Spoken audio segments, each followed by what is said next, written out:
Touring talkies ரசிகர்களுக்கு வணக்கம். வாங்க லென்ஸ் நிகழ்ச்சிக்கு போகலாம்.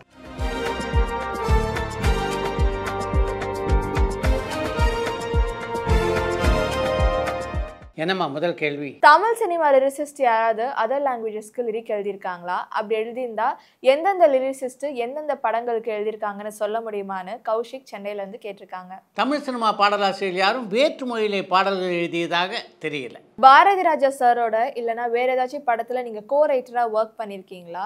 அப்படி இல்லைன்னா ஏதாச்சும் ஸ்டோரி டிஸ்கஷன்ல நீங்க கலந்துருக்கீங்களான்னு திண்டுக்கல்ல இருந்து விஜய் கேட்டிருக்காங்க.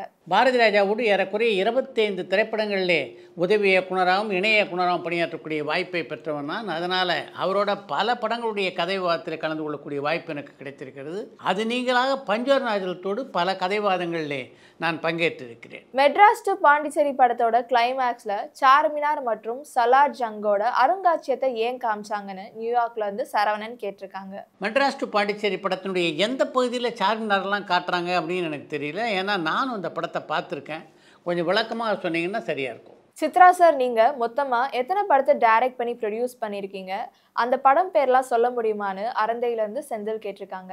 மண்வாசனை, வாழ்க்கை, அம்பிகை நேரில் வந்தாள், புதிய தீர்ப்பு, ஜல்லிக்கட்டு, சூரசம்ஹாரம், சின்னப்பதாஸ், பெரிய தம்பி, சின்ன ராஜா ஆகிய படங்கள் தான் நான் நேரடியாக தமிழில் தயாரித்த திரைப்படங்கள். இது தவிர பல படங்களை தமிழில் மொழி மாற்றம் செய்து வெளியிட்டிருக்கிறேன். இந்த படங்களில் சூரசம்ஹாரம், பெரிய தம்பி, சின்ன ராஜா ஆகிய மூன்றும் நான் தயாரித்து இயக்கிய திரைப்படங்கள். ரஜினி சார் மற்றும் பிரதீப் ரங்கநாதன் சார் ஒரே ப்ரொடக்ஷன்ல நடிச்சா யாரோட படத்துக்கு அதிகமான லாபம் கிடைக்கும்னு மந்தவெளியிலேருந்து கார்த்திக் கேட்டிருக்காங்க. உங்களுடைய கேள்விக்கு பதில் சொல்லணும்னா அவங்க ரெண்டு பேரும் ஒரு நிறுவனத்தினுடைய படத்தில் நடிக்கணும். அந்த படம் வெளியாகணும். வெளியாகி எப்படி ஓடுகிறது என்று பார்க்கணும். அதுக்கு பின்னால் தானே உங்களுடைய கேள்விக்கு சரியான பதிலை சொல்ல முடியும். சிறை படத்துக்கு அப்புறம் விக்ரம் பிரபு சார் எந்த படத்தில் நடிக்க போகிறாங்கன்னு கள்ளக்குறிச்சியிலேருந்து தவமணி கேட்டிருக்காங்க. சிறை படத்திற்கு பிறகு இப்போ புதியதாக எந்த ஒரு திரைப்படத்திலும் விக்ரம் பிரபு நடிப்பதாக தெரியல. பவுண்டட் ஸ்கிரிப்ட்னா என்ன? ரிலீஸ் ஆன படத்தோட பவுண்டட் ஸ்கிரிப்டை பிடிஎஃபா ரிலீஸ் பண்ணா எல்லாருக்கும் உதவியா இருக்குமேன்னு கோயம்புத்தூர்ல இருந்து பிரபு அப்ரஹாம் கேட்டிருக்காங்க. ஒரு திரைப்படத்திற்கான கதை வசனத்தை முழுமையாக எழுதி அதை பைண்ட் சைடு கொடுக்கறது தான் பவுண்டட் ஸ்கிரிப்ட். அதே மாதிரி படத்துடைய படப்பிடிப்பு முடிந்ததுக்கு பின்னால் தணிக்கைக்காக ஒரு பவுண்ட் ஸ்கிரிப்டை தயார் பண்ணுவாங்க. அந்த ஸ்கிரிப்டை நீங்கள் வாங்கி படிச்சிங்கன்னா அதில் அந்த படத்துடைய கதை வசனத்தை பற்றி மட்டும் இல்லாமல் எப்படி அந்த படத்துடைய ஷார்ட்டுகளை எல்லாம் அவங்க டிவிஷன் பண்ணியிருக்காங்க அப்படின்றதையும் நீங்கள் தெரிந்து கொள்ளலாம். ரஜினி சார் கடைசியா விஜய் சாரோட எந்த படத்தை பார்த்துட்டு பாராட்டி பேசினாங்கன்னு காஞ்சிபுரம்ல இருந்து சரவணன் கேட்டிருக்காங்க. பொதுவெளியிலே விஜயை கடைசியாக ரஜினி பாராட்டியதுன்னா அது லியோ படத்திற்காகத்தான். நலத்தமைந்தி படத்துல இலங்கை தமிழ்ல ஹீரோயினுக்கும் வில்லனுக்கும் டப்பிங் கொடுத்தது யாருன்னு ஸ்ரீலங்கால இருந்து ரியாஸ் கேட்டிருக்காங்க. நலத்தமைந்தி படத்தில் நடித்திருந்த அந்த கதாநாயகிக்கு குரல் கொடுத்தது கமல்ஹாசனுடைய அண்ணனான சந்திரஹாசனுடைய மகளான அனுஹாசன். 2002ல ரிலீஸ் ஆன சார்லி சாப்ளின் படம் யாருக்கு மாப்பிள்ளை யாரோ படத்தோட அடிப்படையில் எடுத்ததான்னு நியூயார்க்ல இருந்து சரவணன் கேட்டிருக்காங்க. 2002ஆம் ஆண்டிலே வெளியான சார்லி சாப்ளின் திரைப்படம் யாருக்கு மாப்பிள்ளை யாரோ படத்தை தழுவி எடுக்கப்பட்ட ஒரு திரைப்படம் தான். தமிழ் சினிமால முதலா 1 கோடி வசூல் செஞ்ச படம் எதுன்னு திருநெல்வேலியில இருந்து விக்னேஷ் கேட்டிருக்காங்க. தமிழில் முதலாக 1 கோடி ரூபாய் வசூல் சாதனையை செய்த திரைப்படம்னா அது எஸ்.எஸ். வாசனுடைய பிரம்மாண்டமான தயாரிப்பான சந்திரலேகா திரைப்படம் தான். வலம்புரி ஜான் தமிழ் மொழிக்கு ஏதாச்சும் கான்ட்ரிபியூட் பண்ணியிருக்காங்களா?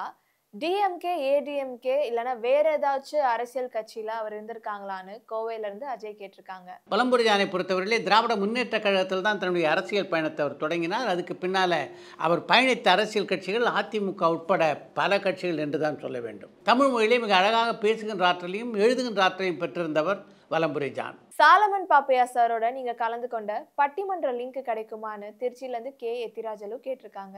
கல்யாண மாலையின் சார்பிலே மும்பையில் நடத்தப்பட்ட ஒரு பட்டிமன்றத்தில் தான் சாலமன் பாப்பையானுடைய தலைமையிலே பேசக்கூடிய வாய்ப்பு எனக்கு அமைந்தது. அந்த லிங்க் வந்து நீங்கள் கல்யாண மாலை வெப்சைட்டில் தான் தேடி பார்க்க வேண்டும். தனஜயன் சார் இப்போ எந்த சேனலுக்குமே இன்டர்வியூ கொடுக்க மாட்டேங்கிறாங்க ஏன்னு திண்டுக்கல்ல இருந்து கார்த்திபன் கேட்டிருக்காங்க. தனஞ்சயன் எப்போவுமே இப்படி ஒரு இடைவேளை எடுத்துக்கொள்வார். 15-20 நாட்கள் யூடியூப் பக்கமோ வலைதளங்கள் பக்கமோ வரவே மாட்டார். இதுக்கப்புறம் வரப்போற எல்லா சாட்டர்டே சண்டேமே விஜய் சார் பிரச்சாரத்துக்கு போக போறாரு.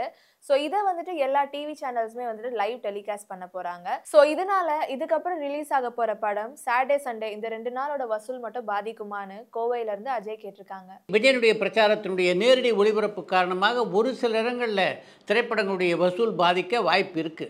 ஏஆர் முருகதாஸ் சாரோட அடுத்த படம் ஹீரோ யாருன்னு காஞ்சிபுரம்ல இருந்து சரவணன் கேட்டிருக்காங்க. அடுத்து என்ன கதையை பண்றது அப்படின்னு இன்னும் ஏஆர் முருகதாஸ் முடிவெடுத்ததாக தெரியல. கதையை முடிவு பண்ணதுக்கு பின்னால தானே கதாநாயகனை பற்றி முடிவு பண்ண முடியும். 30 கோடியில தயாரான லோகா படம் 3 நாள்ல 100 கோடி கலெக்ட் பண்ணிருக்கு.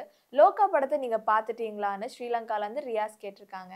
30 கோடி பட்ஜெட்டில் உருவான லோகா திரைப்படம் 100 கோடி இல்லை, இப்போ 200 கோடியை தொட்டிருக்கிறது. வசூல் அளவில் பார்த்தா மிகப்பெரிய சாதனையை அந்த படம் புரிந்திருக்கிறது அப்படின்னு தான் சொல்லணும். இன்னும் நான் அந்த படத்தை பார்க்கல. என்னுடைய நண்பர்கள் பல பேர் படம் பார்த்தாங்க. அவங்க எல்லாருக்குமே அந்த படம் பிடிச்சிருக்கு. படையாண்ட மாவீரன் படம் சாதி படம் இல்லைன்னு அந்த படத்தோட டைரக்டர் சொல்றாரு. இதை நீங்க எப்படி பாக்குறீங்கன்னு தஞ்சாவூர்ல இருந்து அரசு கேட்டிருக்காங்க. படையாண்ட மாவீரன் சாதி படம் இல்லைன்னு அந்த டைரக்டர் சொல்கிறாருன்னா அவர் சொல்கிறது உண்மையாக தான் இருக்கும்.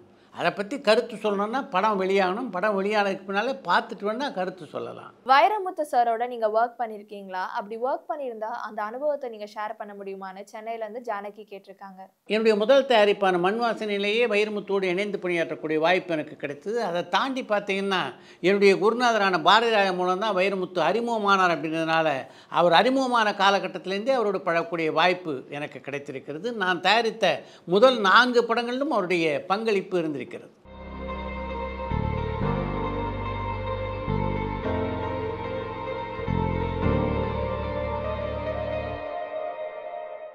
சினிமாவை எல்லாருமே பார்க்குறோம், ரசிக்கிறோம். அதே சினிமாக்காரங்க அரசியலுக்கு வந்ததுக்கு அப்புறம் சினிமாவில் இருக்கிறவங்க கூத்தாடிங்கன்னு சொல்றது நியாயமான ஸ்ரீலங்காலேருந்து ரியாஸ் கேட்டிருக்காங்க. நடிகர்களை கூத்தாடிகள் என்று அழைக்கின்ற பழக்கம் பல ஆண்டுகளுக்கு முன்னால் இருந்த உண்மைதான். இப்போ சமீபத்தில் பார்த்தீங்கன்னா எந்த நடிகரையும் யாரும் கூத்தாடி என்று அழைப்பதில்லை. இப்போது அந்த பழக்கம் ஏறக்குறைய அடியோடு ஒழிந்து விட்டது என்றே சொல்லலாம்.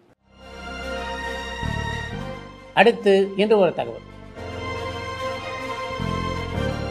சினிமா துறை என்றில்லை, எந்த துறை எடுத்துக்கொண்டாலும் முதல்ல தோல்வி நம்மளை கொஞ்சம் பயமுறுத்தத்தான் செய்யும். அந்த பயமுறுத்துக்கெல்லாம் அஞ்சி விடாமல் நாம் தொடர்ந்து பணியாற்றினால் நிச்சயமாக வெற்றி அடையலாம். அதற்கு உதாரணமாகத்தான் ஒரு சம்பவத்தை இன்றைக்கு உங்களோடு நான் பகிர்ந்து கொள்ள இருக்கிறேன்.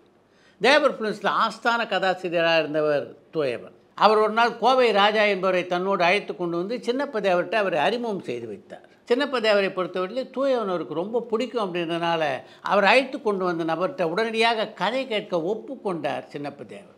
சொல்லுப்பா கதையை அப்படின்னு சின்னப்ப தேவர் சொன்னோடனே முதல்ல ஒரு குப்பை தொட்டியை காட்டுறேன்னே அப்படின்னார். அவர் சொல்லி முடித்தது தான் தாமதம். தூ தூ தூ என்னப்பா இது முதல்ல எடுத்த உடனே குப்பை தொட்டியா என்று சலித்து கொண்ட சின்னப்ப தேவர் உடனடியாக அவரை பேக்கப் செய்து அனுப்பிவிட்டார். அப்படி பேக்கப் செய்து அனுப்பப்பட்ட நபர் தான் திரைக்கதை மன்னன் என்று ஒரு காலகட்டத்திலே இந்தியா முழுவதும் பாராட்டப்பட்ட கே பாக்யராஜ். அன்றைக்கி அந்த தோல்வியை கண்டு அவர் தோன்றிருந்தார்னா நிச்சயமாக இந்த அளவுக்கு அவர் மிகப்பெரிய ஆளாக முன்னேறி இருக்க முடியாது. அதனால தான் சொன்னேன், தோல்வி நம்மளை பயமுறுத்தத்தான் செய்யும். அந்த பயமுறுத்தலுக்கெல்லாம் நம்ம மஞ்சு விடக்கூடாது என்று. இத்துடன் இன்றைய லென்ஸ் நிகழ்ச்சியை நிறைவு பெறுகிறது. மற்றும் அடுத்த லென்ஸ் நிகழ்ச்சியிலே சந்திப்போம்.